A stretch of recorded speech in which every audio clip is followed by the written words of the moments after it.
تو یہ فضل ہے کیا؟ میں نے کہا نا، فضل مقام، فضل عزت، فضل اختیار، اور فضل کی کئی قسمیں ہیں۔ ایک فضل عام، فضل خاص۔ فضل عام آپ جانتے ہیں کہ جیسے سورج اگر نکلے گا تو پھر ساری دنیا پہ چمکے گا، پھر اس میں مومن ہو، منافق ہو، کافر ہو، مشرک ہو، مسلم ہو، کوئی بھی ہو، وہ سورج کی روشنی سے فائدہ اٹھائے گا۔ بارش ہوگی، ہر ایک کو فائدہ ملے گا۔ یہ کیا ہے؟ فضل عام۔ لیکن فضل خاص، فضل خاص وہ ہے کہ جو اللہ اپنے مخصوص بندوں کو دیتا ہے، کچھ خاص اور برگزیدہ بندوں کو دیتا ہے، جو کسی اور انسان کو حاصل نہیں ہوتا ہے۔ یہاں تک کہ آپ نے دیکھا، میں ایک اور قسم آپ کے درمیان بیان کروں کہ صرف فضل خاص نہیں، فضل اخص بھی ہے، اور وہ فضل اخص اللہ نے صرف اور صرف 14 معصومین کو عطا فرمایا ہے، کسی کو نہیں دیا ہے۔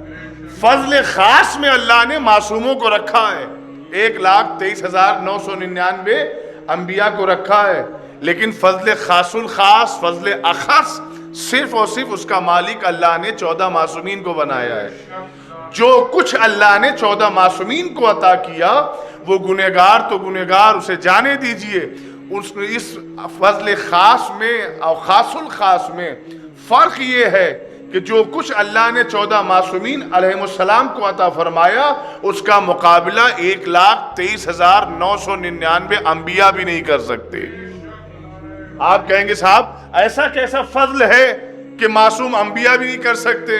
تو آپ کے اذہان عالیہ میں ہے، مجھے کسی ایک نبی کا گھر دکھائیے کہ جس نبی کے گھر کا پہرا آئے تطہیر دے رہی ہو۔